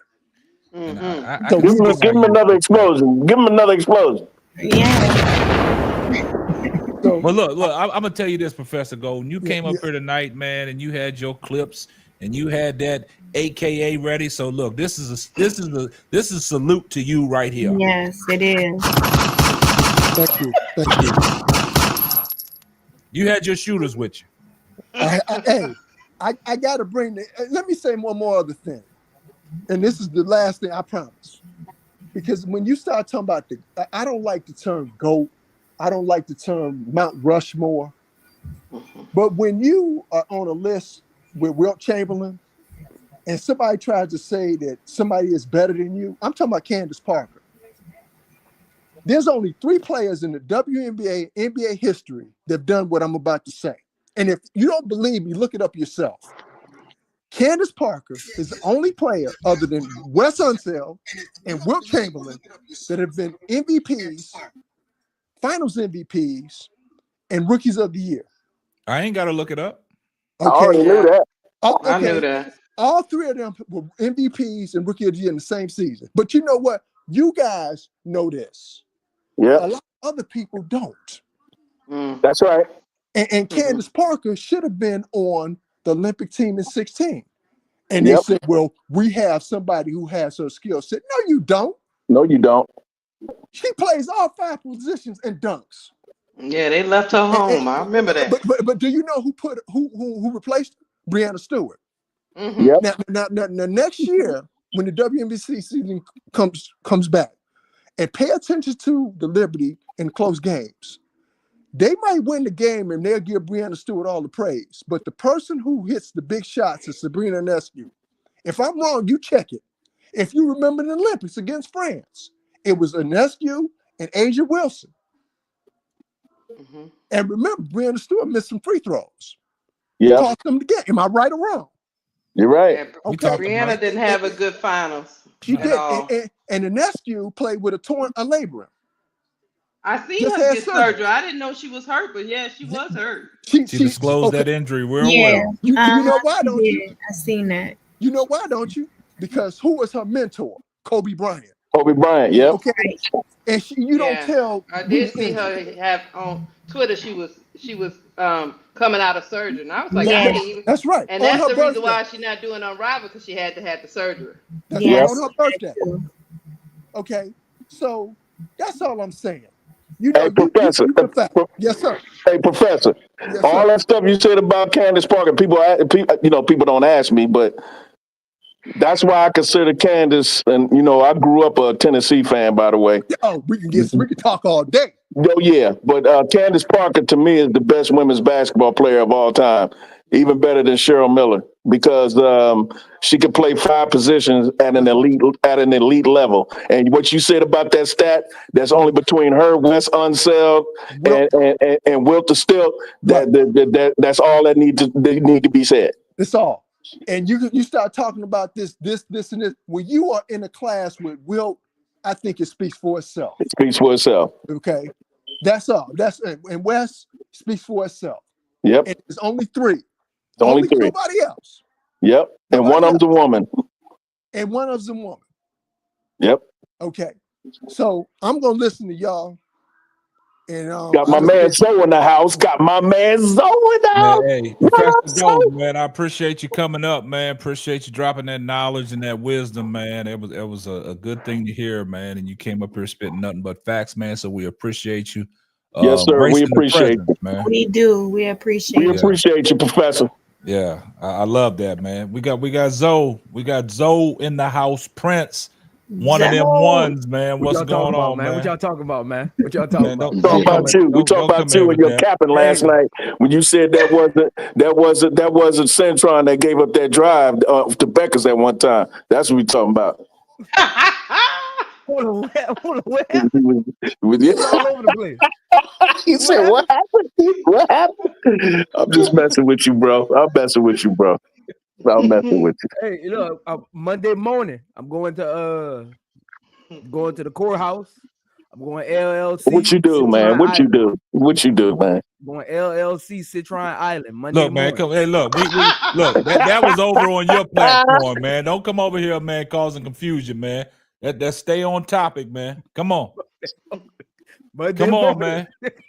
You was over there, man. Stop it, man. You was over there glazing on Citron, man. Stop it, man.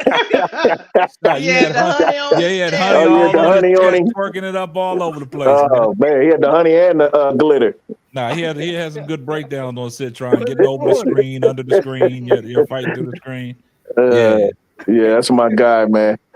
Hey, Zoe broke it down real good. I like Zoe's breakdowns, man. Yeah, a He little does film good. He does study a in the great job. film room. You might as well change your podcast to the film room. Right. Right, Zoe's film room. Yeah. Right. Not change that I Am Zoe Media up to something else, man. You got to get them people to be like, damn, that's an interesting podcast. Let me get on over there. I'm gonna think about it. Nah, you ain't nothing to think about. You got to do it, man. So what you got, Zoe? What you got for us, man? Think of this topic, Zoe. What's the topic? See, he don't even know the topic. See, that's You the don't stuff even know. I'm He talking just about, rolling man. up. Yeah, he just rolling up. Talking about the backlash CC is getting. She was on CNN. Nah, the topic is Citron LLC, Citron Island LLC. That's the topic. That ain't the daggone topic. Yeah. We got to make I'm light trying now. to find out who's a better defender.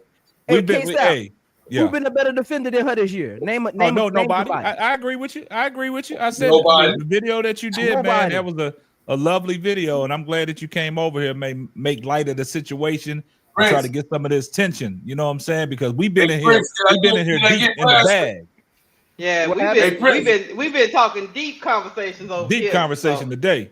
So we're gonna make light of it because we already 2 hours in, man. You can talk about anything you want, man. We're gonna lighten the conversation up, man. What's Talk up, about man? Caitlin Clark's interview with Time Magazine. Nah, we're gonna leave that alone, man. We're gonna leave that alone. Okay. Yeah, we gave the people what they wanted, man.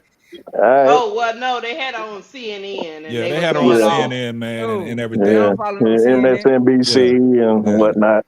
But yeah, so you know, like you said, Zoe, man, Citron, you know, I'm glad you brought that up, man. Yeah, her defense, man, she long, man. You know, her defense, man, is it's something. Yeah, well, shit, she got what? She got about a wing. What's her wingspan, Zoe? 6'6". 6'6" wingspan. Damn. 6'6" wingspan. But I like what she was doing, man, because she actually was sending Paige Becker into all the defensive players. It wasn't just like, you know, she would get over the screen. And that's what I tell people, man. I like people that know how to fight over the damn ball screen. If you know how to do that shit, you can cause all kinds of confusion. I hate the people that want to sag and go under the screen. Looking for I hate that, man. Just like if y'all remember back in the NBA when Bruce Bowen used to give these guys spits because Bruce Bowen would get in people's airspace before they even would get the ball. You know what I'm saying? And, you know, Citron, man, you know, she showed me some things last night, man. I ain't gonna lie. As Zoe say, we should take Citron at 3 if we don't get Olivia Miles. No, Lakeisha, we getting her at 8. We getting Citron at 8. Well, let me tell you something, people. Citron at 8. You talking about the FIBA fans. You said the FIBA fans want Citron at 8. Nah, she ain't dropping that. She ain't dropping. Unless we get Olivia Miles, she ain't dropping no 8. You don't think so?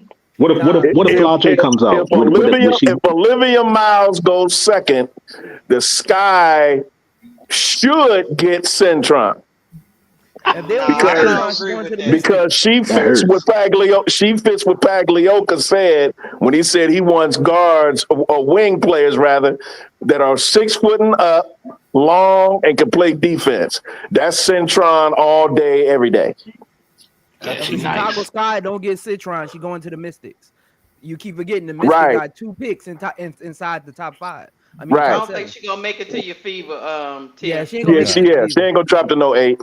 If she keep playing like she playing and letting everybody know them injuries is behind her, she gonna go high in the draft. And they only got 7 people on that Notre Dame team, and it did not matter. That's what people forgetting. She don't come off the floor. Only 7 people. Look at this case out. This is what people keep forgetting. She guarded Maddie Booker. Oh yeah. She guarded Juju. Mm-hmm. And she guarded Paige Beckers. Yep. Neil Ivy, she know what she doing with that group, man. Come she on, man. That's knows- nasty work Yeah. right there. That's, Look, she held Paige Becker 2 for 7. She held Juju 3 for 8. That's nasty work. Yeah. That's nasty I got work. on Princeton. They case out. What's Hey, when I said Sonya Centron, asking Professor that too. When I said it last week, I got blasted. I got literally body slammed on the show about she can About play what? defense. About who her don't play defense? About how her defense is. Oh, she Who has body one of the slammed? best defense. Zoe's chat. Oh wow. Oh, them trolls he be getting. Yeah. They just be Yeah, them trolls he be getting. That's some trolls he be getting. Man, Prince got to get some moderators over there. Yeah, he needs a moderator. My Yeah, mind's we gonna be need them doing a do good that. job, man. Be I just Will, don't think we're gonna Brad. get Sonya You got to cut them off. Take that anger away I from gotta take them. wrenches, man. I gotta take You got to take them man. wrenches. I don't think we're gonna get Sonya Citron because we're gonna get Olivia Miles. That's what Hey, I'll look, take that pick. let me say this. Let me say this about Olivia Miles. Let me say this. Let me He's say about to this. cause confusion. They only here to cause confusion. Here it come. No, he thinking. Look, he about to say Oh no, something you ain't crazy. gotta think about it. Just say it. He about to Zoe. say something crazy. Let me say this. Let me say this. I like Olivia Miles. But go ahead and say it. If she's there at 3, I want her. But let's temper our expectations now. She ain't no savior, and she ain't no world beater. I didn't say Oh, I she's just a good piece. no. I don't know who said that.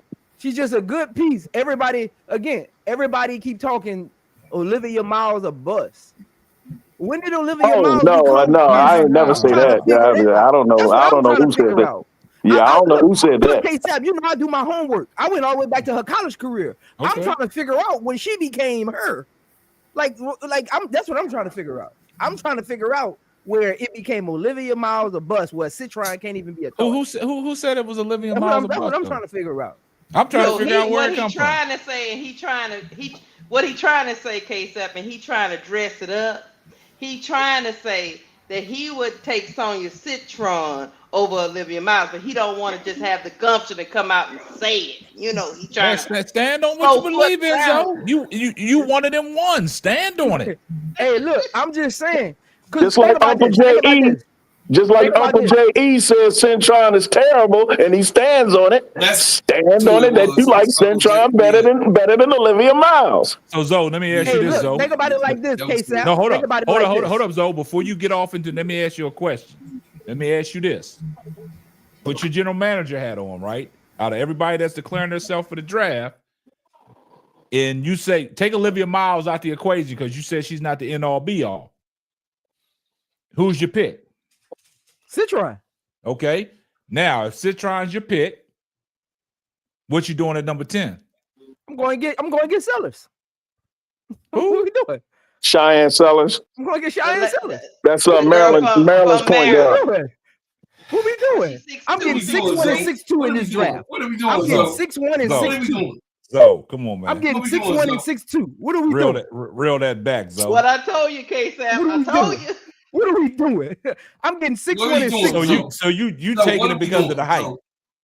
Look, and I'm going to get Odyssey Sims. I'm going to get Sellers and Citron, and I'm going to get Odyssey Sims. What are we doing? Odyssey Sims and Dana Evans together. That's what you think. Dana Evans.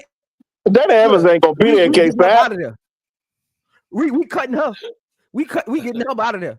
Like I told Bro Claude, if I roll up to Chicago and I see Dana Evans dribbling that ball, down that court, I'm gonna be upset. Hey, look, K-Sap, this what I'm doing, K-Sap. This what I'm doing. My bench, I want Mojo to come back. I want to see what she got as a veteran. I want to see what she got. She came kind of late. You Ryan Jefferson. She ain't gonna be complaining about playing time. Come on, she's not getting on the court, K-Sap. I'm talking about now at you're practice. going too far. I'm talking about at practice. She ain't getting on my court, but at practice, she can help. She's Sellers talking come in the Mariah league. Jefferson. She struggles. Brooke, what She up, struggles baby? with pick and roll defense. I'd Listen rather to me keep now. Izzy than Mariah Jefferson. No. Look, it's all strategic, K-Sap. I need Mariah Jefferson at practice and in the film room to show Sellers how to get through screens. That's it. That's all I want her on the team for. That's it. I'm getting a second round pick for Lindsey Allen. To do that. I'm getting a second round pick for Lindsey Allen. I'm cutting Dana Evans. And that's what we had in our guard room. And I'm going to get Odyssey Sims and free agent. Hold on. Let Zoe finish. Go ahead and finish. Hold up. Go ahead and finish your point, Zoe. I'm trying to follow along. Again, you have K-Sap. Let's be honest. You have Dana Evans and Mariah Jefferson and Lindsey Allen in your backcourt. You're not beating nobody with that. I'm going to get a second round pick. I'm getting a second round pick for Lindsey Allen. I don't know. I'm not getting no pick for Jefferson. I'm just bringing it back. I'm not even trying to go through the headache of trying to get a pick for her. You get what I'm saying? That's the only reason I'm bringing it back. You're not getting nothing for Mariah Jefferson. I'm cutting Dana Evans. She's a restricted free agent. I'm on January 15th. I'm just not offering her. She's gonna become an unrestricted free agent. Okay. And I'm going to get Odyssey Sims. I'm drafting Sellers and Citron. I'm bringing back Michaela to come off my bench to run with the second unit at the 3. That way, Citron could go to the 2 with the second unit when she does come in the game. Again, it's levels to it. It's levels to it. But again, the reason I'm being this strategic is because I don't even really care about next year. I'm setting the Chicago Sky up for the 2026 season. And I really need to get my pieces together to see what Angel Reese and Camilla can do when they actually got players around them. So I'm putting real players around them next year, no matter the final record. Now I can see what I got in those two to know what free agency of 2026 is going to look like. That's all I'm really doing as the GM. That's all I'm really doing. I'm just trying to set up 2026. I got a question for you. That's a different take. Yeah. That's all I'm doing. If it's set up for 2026, y'all look at championship next year. I'm not. I'm trying to set it up for 2026. Yeah, I'm not saying. Nobody looking at the championship. I wanted to follow and see where you was going, and then you landed it by you looking for 2026. I mean, it makes sense that way. Yeah. What Jeff should have did last year. That's why we got all these car parts that don't fit together, because Jeff just went and got random pieces instead of setting the team up for this year. We should have been doing this for this year, but he just went to get random pieces and put them together. But at the end of the day, you didn't know what Angel Reese and Camilla was going to turn out to be. Hey, brother, so I got a question back all for these you. random pieces that don't fit. Now you got to literally blow it up and try to figure out how to make this work in the next 2 years. That's it. Go ahead, Professor. What's the question, Professor? I got a question for this brother. Why did the Chicago Sky get rid of Kalia Copper before the season started? When you got Angel, when you got the 5th, wait a minute, they had the second, was it the 4th and 7th pick in the draft? And you get rid of I think that's what they Copper? had, right? Yeah, they had 2 picks. They had Cardosa and Reese. And Kalia Copper, they traded her before the season started. But they only got Kalia Copper because they only got Reese because of Kalia Copper. They wouldn't have got Reese without trading Kalia Copper. Okay, gotcha. That's how they got. Okay, yeah, and that's how they got Angel Reese. That was Mercury's 7th pick. Okay, explain this to me. How the hell did Angel Reese drop to 7th in the draft behind J.C. Shelton, who J.C. Shelton wasn't even the best player on her team at Ohio State? Don't go down that road. I mean, my wife is in love with Ohio State. Though, when you think about the draft, that's what I'm trying to tell people, Professor. When you think about the draft, right? People just looking at who's the best player and why this player fell here. It's about fit. It's about Right. where the It's about team's trying to fit. build that. If you're trying to build in your front court, I don't care if I got a 2 guard that can score 30 a game. I'm trying to build my front court. If I got a defender who can average 3 blocks a game and get 12 rebounds, I'm going to get them. Again, it's about fit sometimes. That's why I'm telling y'all, like, y'all don't even realize what Citron. I swear to God, Dallas made a mistake. If Citron was on the Chicago Sky last year, they would have won 5 more games. Nobody could hit outside shots, and wings killed us every game. No, So why would you guard nobody on the perimeter? So why would you train Karina Mabry, who could hit outside shots? Mabry just didn't want to be there. And again, you're gonna acquiesce to players like that. Yeah. Okay, now that's all wait. That really was. That was done behind the scenes out of Jeff's hands. I think the owners had something to do with that. Okay, that's true. That's Chicago teams. Now, you talked about fit, right? You gonna tell me that Angel Reese couldn't play in Dallas with that front line of Kalani Brown, with that team, Enrique is on that team, with all them dogs on that team? Again, nobody knew what Angel Reese was going to be. I mean, it depends on your fit and your team needs. They knew she was better than Jason Sheldon, though. Amen. They had Howard in their front court. Jason Sheldon's a Howard guard. too. Yes. She could put on the guard. I'm gonna tell you what Dallas was trying to do. They needed a defensive wing. They needed a defensive guard next to Enrique. They wanted to take the load off of her. That's what that was about. Okay. It wasn't about. They didn't care. Sheldon came in scoring. They didn't care if she came in scoring 10 points. Wait a minute, It was about taking the defensive load off of Enrique. Hold on, brother. Wait a minute. You're a smart guy. Why would you cut Odyssey Sims at 3 quarters into the season? That was a cap flexibility move, though. That was a cap flexibility move. And they wasn't winning nothing. Okay. Yeah, what they did was they got their coach fired. That's right. Yeah. Again, the NBA makes some moves in the WNBA look weird, but you got to remember the NBA, the contracts are different. You got more roster spots. You got more flexibility in free agency. The cap space is a little different. So the WNBA do stuff like that because they don't have that flexibility with the roster spots. So if you're trying to bring somebody in to see what they got, or if you got a player on your bench and you're trying to make sure they can develop, you're going to cut a veteran guard no matter how they producing. And again, if you got cap space on the back end, it's going to happen. Yeah, that is true. Edward T in the chat said they had Satu Sabli, so that's probably why they didn't go to Angel Reese route. Okay, all right, that makes sense. Yeah. That's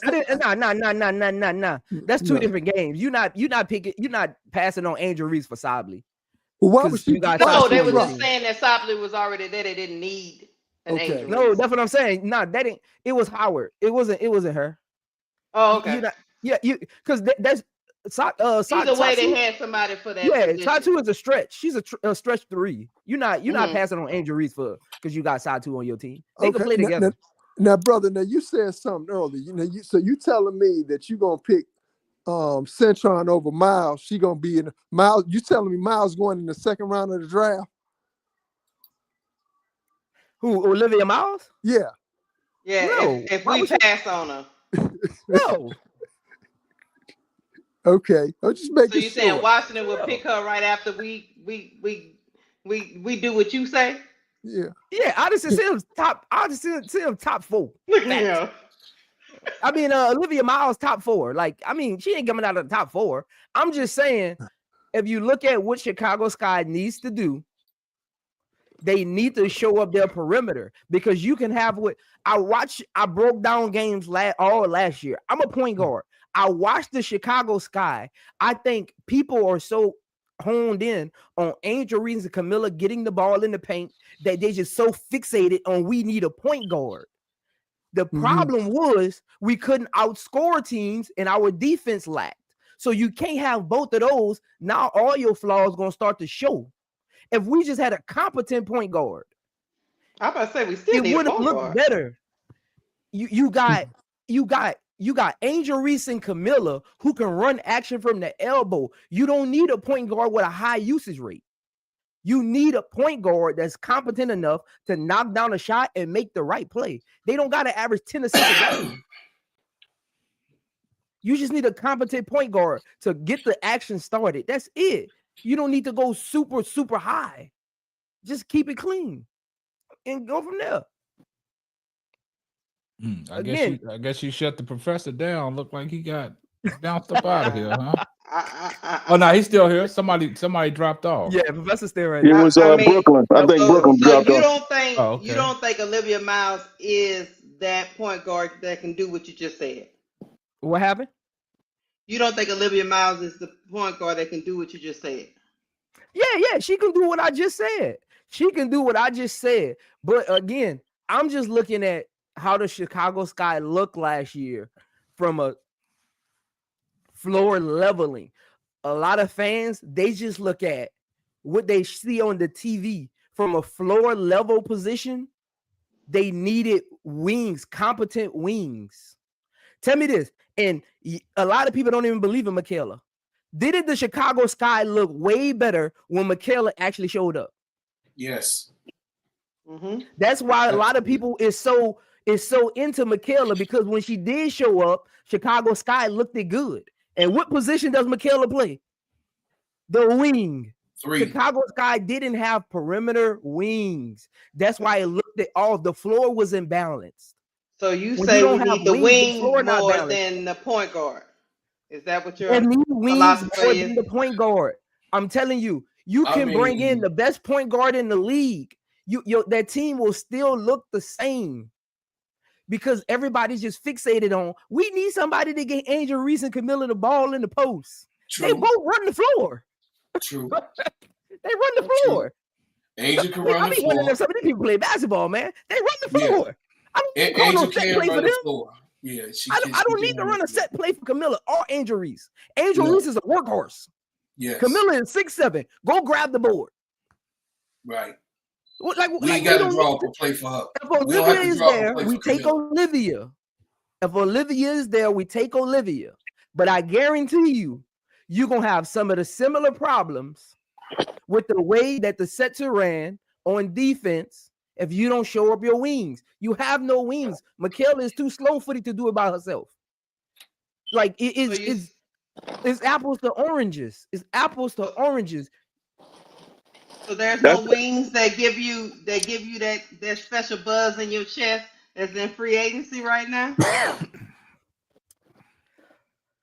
Satu is the only capable wing, but we don't know what she's doing. I don't think she's leaving Dallas.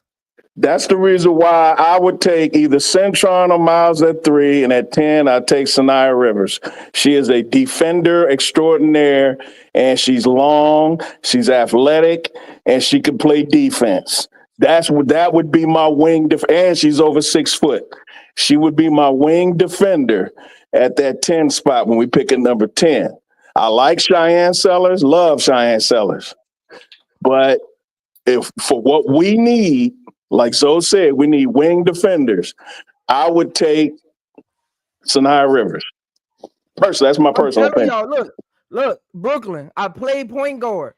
My best season was with wings. This is brass. Y'all not listening. Y'all not. I think he's looking at the messages, the chat. Okay. Right. Okay. Yeah. I'm telling y'all, I broke down all their games last year.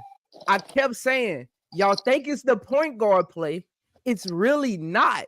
You don't have wings that can create shots, that can make shots. K-Sap, remember this, K-Sap? Remember those 2 games when Rachel Banham kept going off for threes? Didn't Chicago Sky look like a fluent offense? Didn't the offense look pretty? Yeah, when she was knocking it down. What happened? When she was knocking them down, and then so Kennedy Carter got in the lineup, and her production fell down. That's what I'm saying. You got to look at the totality of everything and not just go off of what everybody is like saying. You got to really look at the game for what it is. If you don't have wings, you're not beating nobody. You can go get the best point guard. If you don't, take this for example. I heard, I think that was Professor was saying Sabrina Ionescu was carrying them in the playoffs. Did you see her against the Aces? Brother, she had a torn labrum. That ain't what I asked you though. I said, did you see her against the Aces? Yes, I did, and I mentioned that she had an injury, but she still gutted it out. Who carried out, brother? No, who guarded Chelsea Gray? Who guarded Kelsey Mitchell? And who hit timely shots? Well, I didn't watch that series. I'm gonna be honest with you. Who? Phoenix. Okay, from and Laney Hamilton. Yeah, Laney Hamilton, who showed up. defender. Laney Laney hit shot after shot after shot. Yeah. Phoenix hit clutch threes in the corner. Right. They right. guarded them. They made it difficult. Aces had problems getting to the rim. No, there's no doubt, brother. But you mentioned the Aces, and you know what did them in the Darica Hamby situation. You can't excuse that. That situation destroyed that organization. They let the general manager go. There was rumor they were gonna fire Becky Hammond. There was a lot of outside noise. Yeah, there's a lot of outside noise. I'm just saying, Chicago, you get Odyssey. Look, if Chicago get Odyssey Sims, they'll be just fine at point guard. Like, hey, brother, they'll be just fine, and she won't cost that much. You and I both know Odyssey Sims can play. She won a championship at Baylor with Alyssa Smith on that 19 team. But I don't know if Chicago like Odyssey Sims because they had multiple chances to get her, yeah, and they won't go get her. No, because you know what? They're gonna have to pay her. That's Chicago teams. But they won't have to. They under the salary cap though. She just came off of a hardship. They won't have to give her that much. And Chicago got cap space. Man, Chicago could have signed her to a 7-day contract last year when Dallas released her. And LA Sparks scooped her up. It's because they don't want to swallow their pride with Dana Evans. I'm telling you what it is. They lockstep with Dana Evans because they thought she would be the future when they was rebuilding. When Parker and all of them left. Yeah, Dana Evans is a champion. Oh my God! Somebody please. They did though. So I believe they did. You can tell how they operate with her. I want this brother to explain to me future of what. Hey, no, they had to explain. It ain't Joe. They got to explain why it's Dana Evans. Why y'all asking? They got to ask. Hold on. Can't get it out, Brass? Hold on. One second. What's Brass doing? Oh no. Yo. He got real animated. Something happened. Claude. Yes, sir. Bro Claude. Yes, sir. Who's this? Brass, man, you might have to drop off and come back, man. Your mic got crazy on us, man. I thought you lost, the train of thought in mid-flight. I thought your plane crashed. Yeah. They got to ask Chicago Scott why Dana Evans there. No action. They got to listen. They got to ask Chicago Scott why is she still there? Yeah. Like what? Bro Claude, you still on the clock. I told you. Nah, Bro Claude don't want to hear nothing that got to be associated with Dana Evans. He gets irritated. I'm trying to give her her tombstone what she deserved, bro. Well, you know what? They probably keeping her because she's from Gary, Indiana, and she's close by. And that might be the reason. No, man. Listen. Gary is a whole nother city. I understand that, but it's close. Listen. It ain't Chicago. They said Brass on repeat. I'm in Chicago. Gary is like a whole nother. Zoe like had Harlem. Brass stuttering. No, sir. Zoe made. Oh yeah, I got me about to cry. Zoe made Brass whole Brass thing was go on off. repeat. He was scratching the record. He was like, hey. He just kept saying, Bro Claude. Hey, I just want to know. Don't ask me why Dana there. Don't ask me. For real. Don't ask me why Dana is there. Like the preacher say, Be willing to cut up. He said this dude got a scratch on his tongue. I ain't got the answer. Well, y'all cutting up now, bro. Y'all told me Dana Evans was the bench champion, and that's the reason why y'all was keeping her. Splinter in our ass champion. Got a ring the next year because Parker played. But she's still a champion. You can't take it away from her. Yeah, no, with a splinter in the ass, with a splinter in the ass, with a big ass splinter. One of them tiger. Remember that tiger with the splinter in his paw. That tiger with that splinter in his paw. That lion with that splinter in his paw. Say, hey. Yeah, well, somebody need to go talk to Jeff P and ask what is his real vision, because I don't know. He been highlighting Dana, and he said that he said out of his own mouth that every team would want a Dana Evans. So he's been advocating for her. Yeah. But see, the crazy thing about it is, I think Brass was auditioning for Serv'n INT Records. Boy, he was trying to get his. Zoe had him scratching. Man. Oh man, y'all crazy, man. Look, man. Hey, look, we gonna wrap it up, man. We gotta wrap it up, man. Y'all crazy, man. I ain't gonna be like Zoe. I ain't gonna be on here 5 hours and go to sleep and I was wake on there back 2 up. hours today. I've been cutting it short. Hey, I tell you, man, these things can go forever, man. So I'm finna go ahead and open up, y'all. I'm finna go to Steady Serv'n. The hot topic over there. The continuance of what what's been going on, the chaos and the confusion. Y'all want to come over, slide over to the channel. You go to Steady Serv'n ENT. Also, I got some hot music I'm gonna release today. Also on the show. You know what I mean? I'm always doing that, giving y'all some hot music in between time. In the meantime, y'all come on over, man. We on the best podcast on planet Earth with Simply Ball Dropping Podcast with my main man K-Sap doing the big as he always do. I got Zoe. Man, I am Zoe Media in the house. You know what I'm saying? My main man and my sister, my favorite sister who got the truck, Sister Keisha. Let's do it. We in here, y'all. Good show, great show. I see y'all. Tune in. I love you. Love you. See y'all next door. All right, cool. Yeah, man. But I appreciate everybody, man, that came up on the panel, man. I appreciate the professor came up here and gave us a new look. Brass Tats, you got a new name, man. DJ Brass. Man, that's wild. Zoe had him up here scratching. The professor. Appreciate you coming on board, man. And I appreciate it. When you coming back on?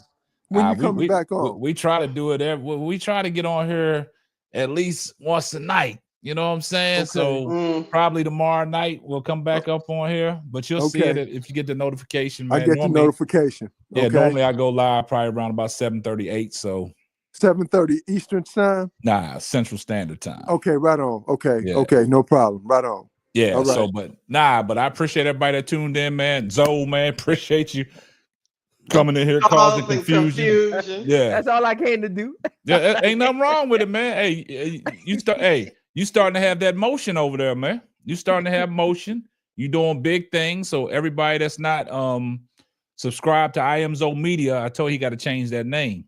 But what did he need to change it to, Sam?